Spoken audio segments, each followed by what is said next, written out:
I was 5 minutes early to my dad's 70th birthday dinner at the Hawaiian luau spot in Honolulu, still hoping this time would be different. My daughter clutched my hand, whispering if she could get something special. Then I saw my mom sliding the menu away, my brother and his family devouring $120 surf and turf. She didn't smile, just said, "You should have brought food from home." My dad added nothing. For a moment I froze, then years of swallowing pride and covering their bills cracked. When the waiter came, I stood up, looked at my family and said, "I'll be paying for my meal only." Mom's face went pale. "What are you doing?" she snapped. I smiled, steady. "And please move everything else to my mom's bill. It's Dad's birthday after all." A hush fell. My brother froze mid-bite. "My daughter will have the Kahlua pig with pineapple salsa. Make it quick." Her eyes widened, then she smiled for the first time that night. No one spoke for 30 seconds. Mom leaned back, a sharp laugh escaping. "Overreact much." "Exactly," I replied. "Dinner, which requires humiliating my child first." My brother's wife cleared her throat, uncomfortable. "Let's not make a scene." I cut her off. "A scene, that's your word for consequences." Silence hit. As the waiter brought my daughter's plate, she placed it gently, nodding at me. "Thank you," my daughter whispered. Mom fussed over my brother's kids immediately. When the check came, the waiter handed it to Mom. I watched her color rise as she saw the total. "You think this is necessary?" she asked through clenched teeth. I met her stare. She pushed her chair back. "You've embarrassed us." "Funny," I said, standing. "That's what you said when I succeeded instead of failing like my brother." I took my daughter's hand and walked out. Outside, she squeezed my hand. "Mom, are we in trouble?" "No, sweetheart. We're free." Behind us, through the window, Mom glared my brother, whispering, "Let them eat in silence." I'd had enough of swallowing mine. If you've ever dealt with toxic family favoritism like this, smash that subscribe button. The real consequences unfold next. The waiter handed Mom the $1,200 check. She stared at it, her face draining of color as the total sank in. I watched from my seat, steady now after the earlier stand. Ethan shifted uncomfortably. His fork paused over the remains of his surf and turf. Natasha avoided eye contact, focusing on her kids who were whining about their cold sides. Dad sat silent, his expression neutral, but with a subtle nod when our eyes met, as if he understood without words. I pulled out my wallet calmly. "Here," I said to the waiter, handing over $180 in cash. "This covers my daughter's Kahlua pig and my salad. Keep the change." The table went still. Mom's hand tightened on the bill. "You're not serious." I met her gaze without flinching. "Dead serious. The rest is on you. After all, it's Dad's birthday celebration you organized." Ethan leaned forward, his voice low but sharp. "This is ridiculous. We all came here as family." "Family," I echoed, keeping my tone even. "The kind where you let my child go hungry while yours feast? No thanks." Natasha cleared her throat again, glancing at Ethan for support. He just shrugged, mumbling something about overreacting. Mom turned to Dad, expecting backup. "Anthony, say something." He adjusted his napkin slowly. "It's her choice, Cynthia." His words hung there, not defending me outright, but refusing to side against. I felt a small surge of validation. Dad had always been the quiet observer, rarely stepping into our messes until now. Pushing back my chair, I stood. "And while we're on choices, Ethan, consider this notice. The $800 a month I've been covering for your rent done. No more wiring funds when your job hits a rough patch." His eyes widened. "You can't just cut us off like that. We agreed you'd help." "Agreed," I countered. "I offered because I thought it was temporary. But it's been over a year, me paying your bills, watching your kids on weekends while you and Natasha vacation. All while Mom praises you as the responsible one." Natasha's face flushed, but she stayed quiet, fiddling with her napkin. The kids sensed the tension, falling silent for once. Dad nodded again, almost imperceptibly, his way of signaling he wouldn't interfere. Mom slammed the check down. "This is ungrateful, after everything we've done for you." "Everything?" I replied softly, like ignoring my promotions to celebrate Ethan's latest scheme, or expecting me to fix every crisis while you enable him. Ethan pushed his plate away. "You're twisting things. I work hard, it's not my fault the market's tough."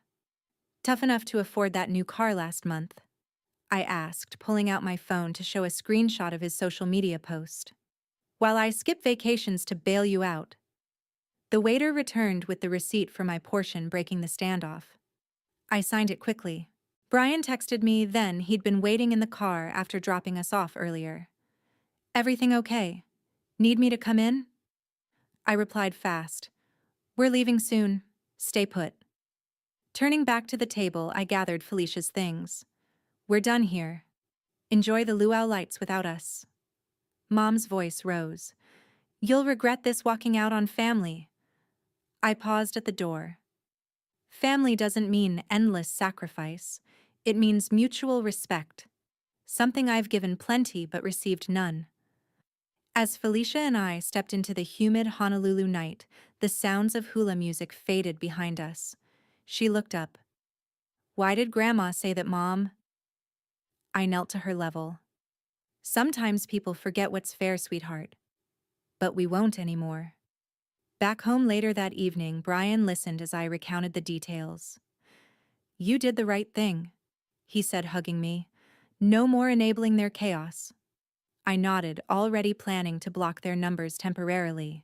For years, I'd been the fixer, the one paying Ethan's overdue utilities, the one Mom called for advice, but never thanked. No longer. That bill wasn't just for dinner. It was the start of closing accounts on their entitlement. The next morning, my phone buzzed with messages. "Ethan, we need to talk about the rent."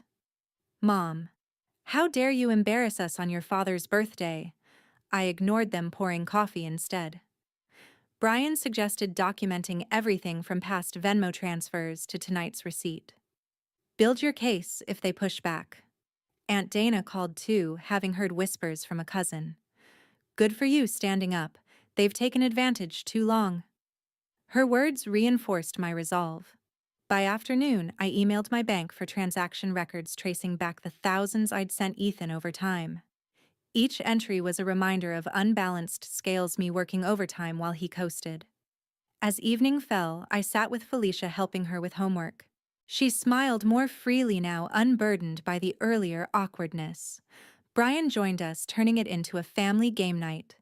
For the first time in months, peace felt tangible, not fragile.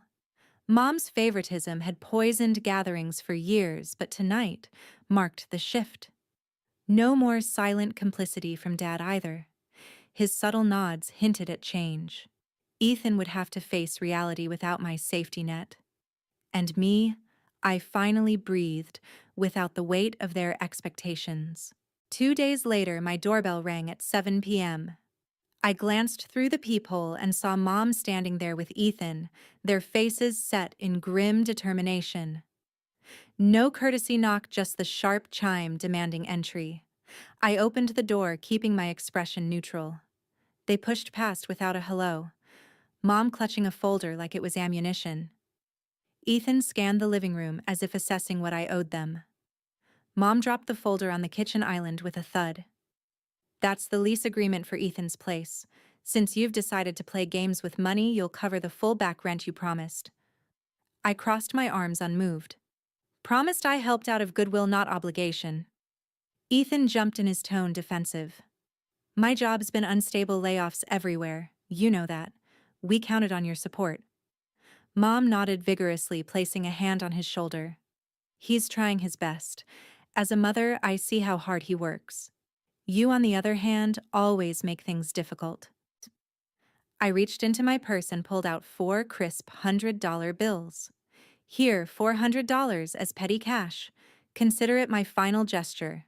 But the babysitting for your kids over. No more free weekends while you two escape." Ethan's jaw dropped. "You can't do that." The boys love staying here. Love it enough to thank me or just expect it like everything else. I shot back. Mom's eyes narrowed. This is spiteful. Family helps family, especially when one succeeds like you have. Bryan walked in from the hallway, then having heard the voices. He stood beside me, solid and calm. She's right. We've covered enough time for balance. Ethan turned to him. Stay out of this. It's between siblings. Bryan shook his head. Not when it affects our home. I pulled up my phone displaying Venmo screenshots. See these thousands transferred over months for rent, utilities, even that gym membership you needed for stress. While I cut back on our groceries, Mom waved it away. Exaggerating as usual. Ethan deserves help, he's building a future. A future on my dime. I pressed. Last month alone, $800 wired while you posted about your spa day. Ethan flushed. That was a gift from Natasha. My career's in Flux Tech Industries brutal. Brutal enough to skip repaying even once? I asked. Bryan added quietly. We've documented it all. Pushes further and it becomes formal. Mom scoffed. Threats now. From the perfect daughter who thinks she's above us. The argument circled Ethan, repeating job woes, Mom defending him as the victim. I stayed firm, listing more evidence, emails, begging for loans, ignored IOUs. Felicia peeked from her room, but I motioned her back. Finally, Mom grabbed the folder. You'll pay what's due or face the fallout. Ethan nodded agreement, though his eyes showed unease. They stormed out, slamming the door behind them. I locked it immediately, the click echoing finality. My phone rang minutes later, Dad's number. I answered, expecting more pressure. Brandi, he said softly. I heard what happened. His voice lacked accusation. Maybe you're right. Things have been uneven for too long. I paused, surprised. You think so?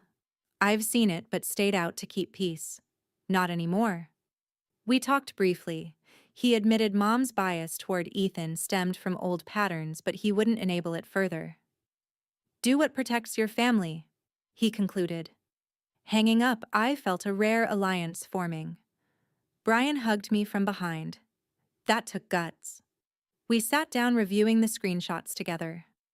Aunt Dana texted, "Rumors flying, stand strong." I replied with details, knowing her insight would help later. Over the next hour, more messages flooded in, cousins sharing similar stories of Ethan's unpaid favors. Piece by piece, the family's facade cracked. Felicia emerged, asking if everything was okay. Yes, honey, we're just setting boundaries. She nodded, sensing the shift. That confrontation wasn't just about money, it exposed the rot.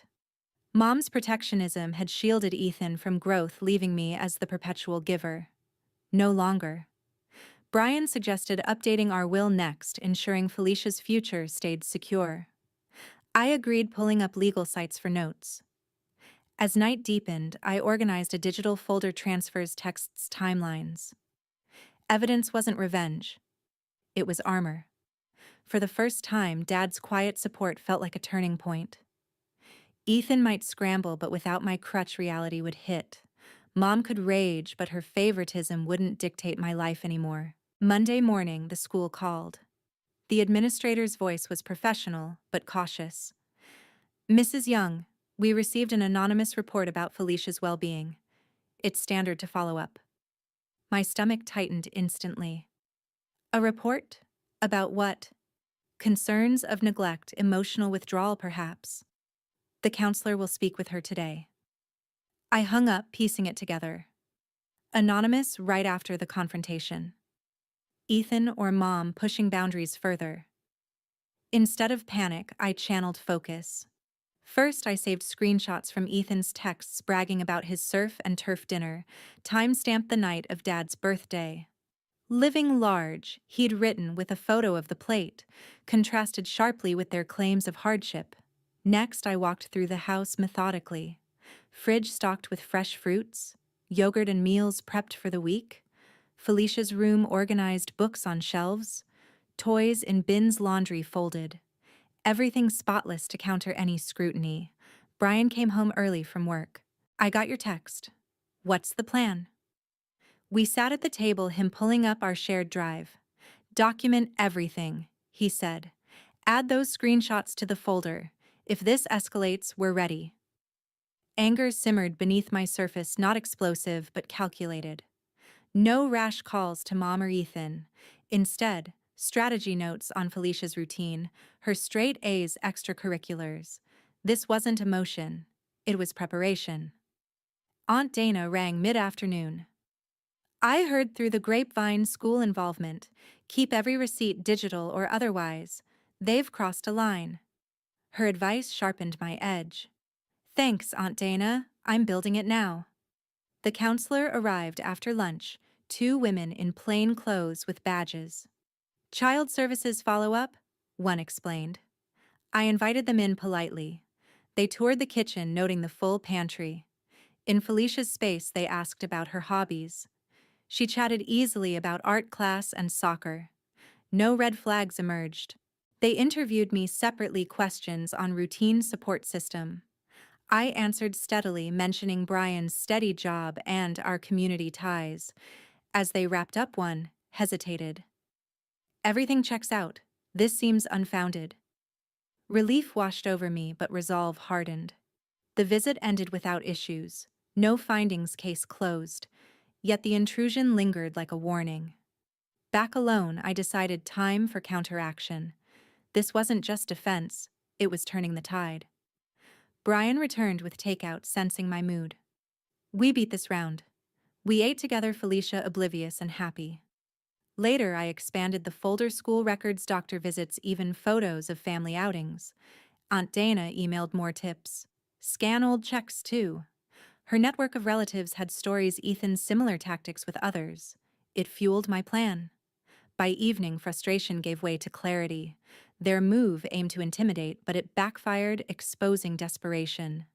No tearful breakdowns, just methodical steps. Bryan reviewed the additions. Solid. If they try again, this shuts it down.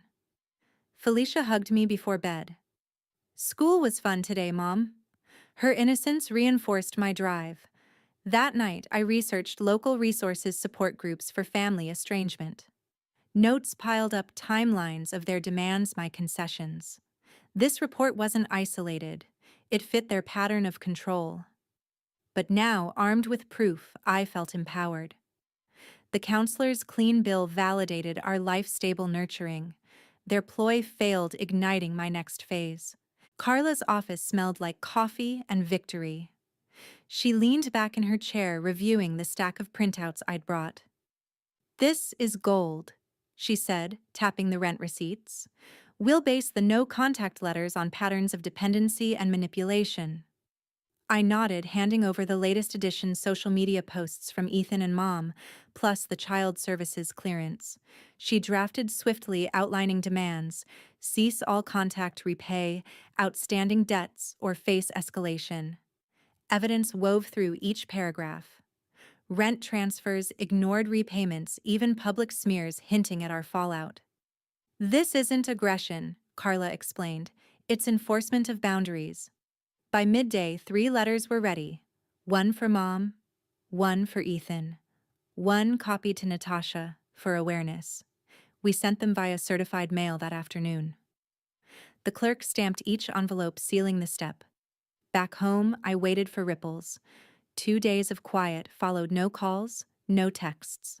Then my phone buzzed with a Venmo notification, $3,000 from Natasha. Note, half what we owe. I'm out. I stared at the screen, piecing her meaning. A follow-up message arrived. Filing for divorce. Can't keep covering his messes. It hinted at cracks widening, Ethan's world unraveling without props. Aunt Dana called that evening. I've kept quiet too long, she began. Your mom favored Ethan from the start, extra lessons for him, excuses for his failures while you bootstrapped everything. Her revelation stung but clarified. She babied him after his first job loss, convinced he'd turn it around. Meanwhile, you graduated top of class without fanfare. I absorbed it, adding notes to my records. Thanks for sharing. It fits the puzzle. Dad phoned separately the next morning. Got wind of the letters, he said. I support you not signing anything against that. His tone carried weight, a shift from neutrality to alliance. Mom's upset, but this needed addressing. Proud of how you're handling it. We discussed briefly his observations of imbalance over years, reluctance to intervene until now. Protect Felicia first, he advised before hanging up. Bryan reviewed the Venmo transfer with me. This changes things, Natasha flipping sides. We updated the Young Family Receipts folder, incorporating the payment as partial acknowledgement. Scans of old bank statements joined the mix, detailing loans never returned. Carla emailed confirmation letters, delivered recipients signed for them. The silence stretched another day, building tension. No backlash yet, but anticipation grew. I met with a therapist, briefly virtual session on managing family cuts. Notes from that fueled more entries, emotional tolls strategies for no response. Felicia remained shielded, her days normal with school and playdates. Cousins reached out via group chat, sharing anecdotes. Ethan borrowing without repaying, mom dismissing complaints. It bolstered my stance, revealing a wider web. Bryan suggested printing hard copies for backup. We organized them chronologically from early helps to recent denials. As the second day closed, Carla followed up. No replies mean they're processing or plotting. Stay vigilant. Her words echoed my mindset. Proactive, not reactive. The letters weren't endpoints, they were barriers. Natasha's move signaled fractures, divorce looming from financial strain. Aunt Dana's insights painted mom's bias as habitual, not personal. Dad's backing provided unexpected strength. That night, I sat with the folder open, cross-referencing details. Each piece fortified our position. Felicia drew nearby, oblivious but content. Bryan joined, offering quiet company.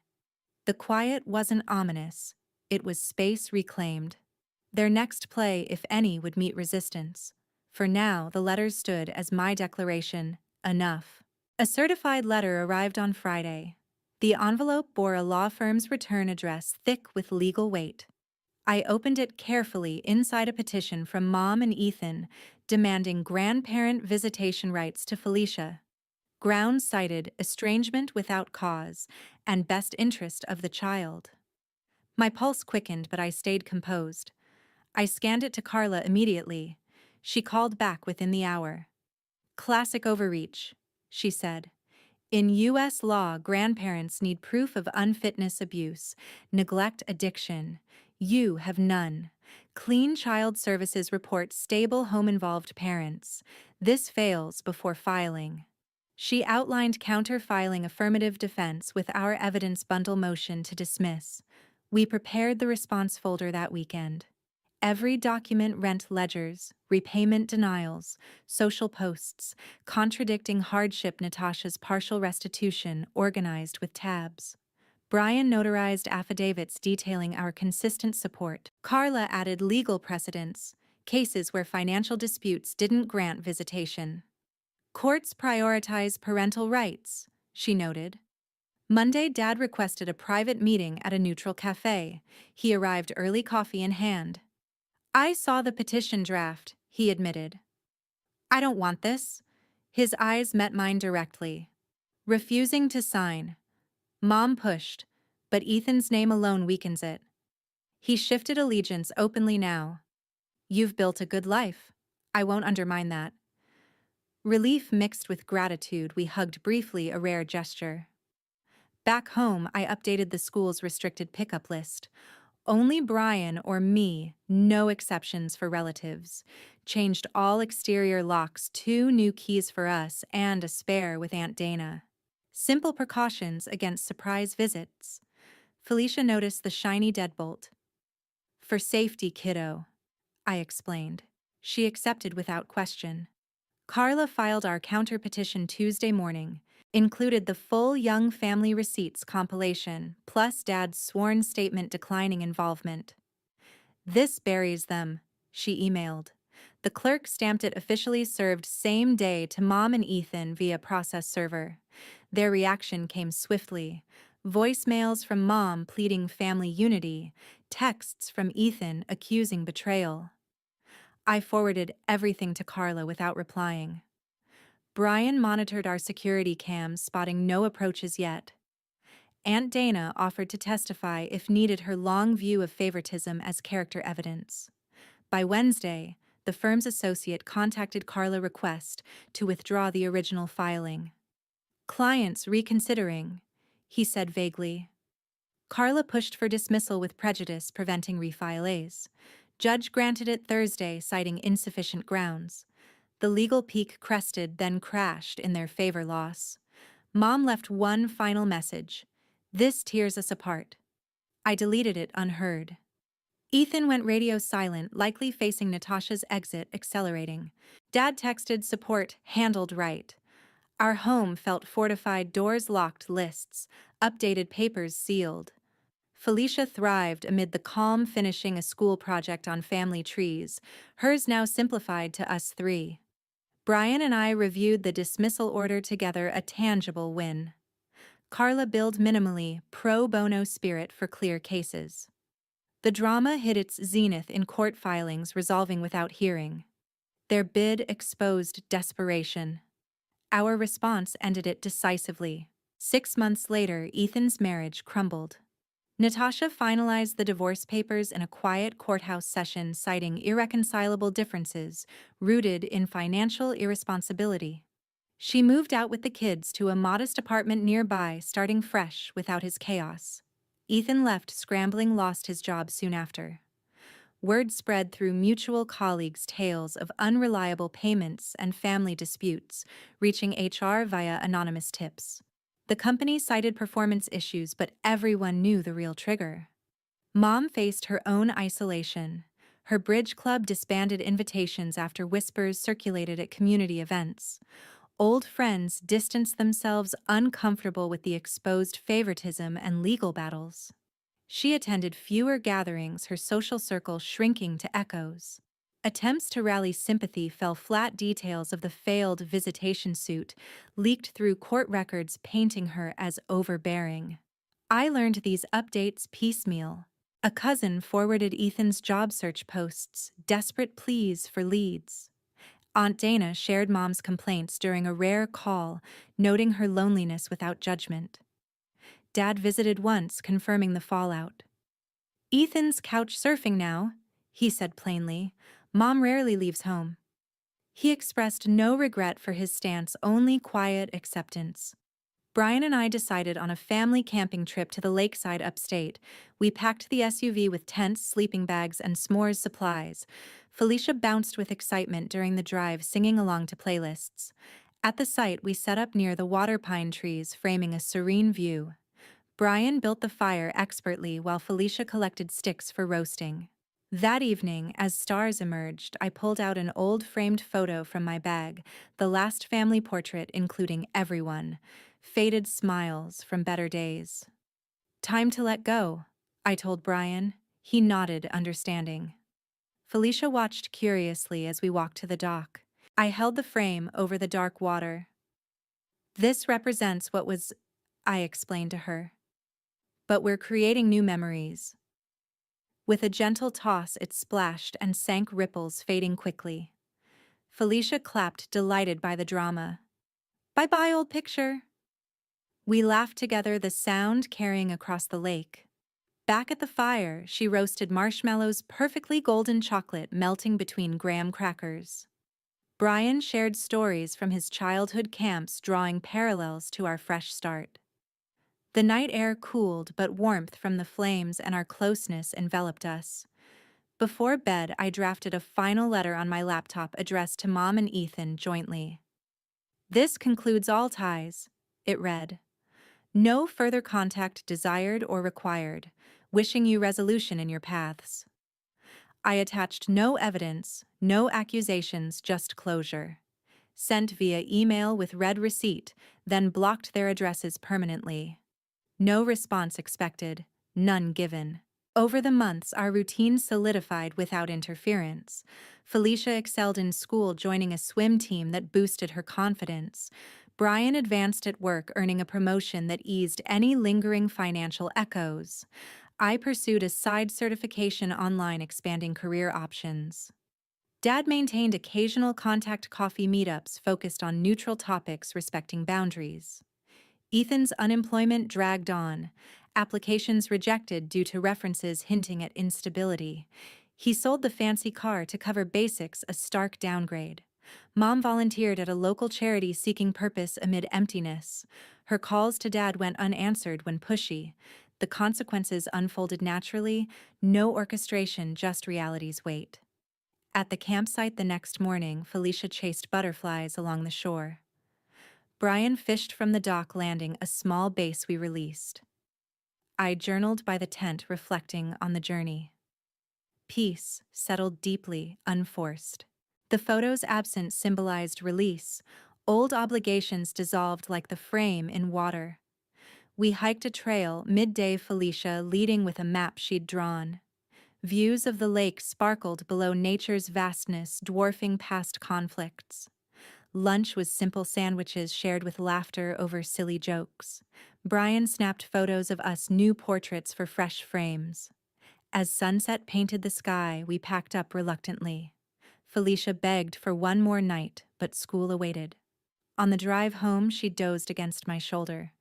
Bryan reached for my hand. "We're good," he whispered. I agreed silently.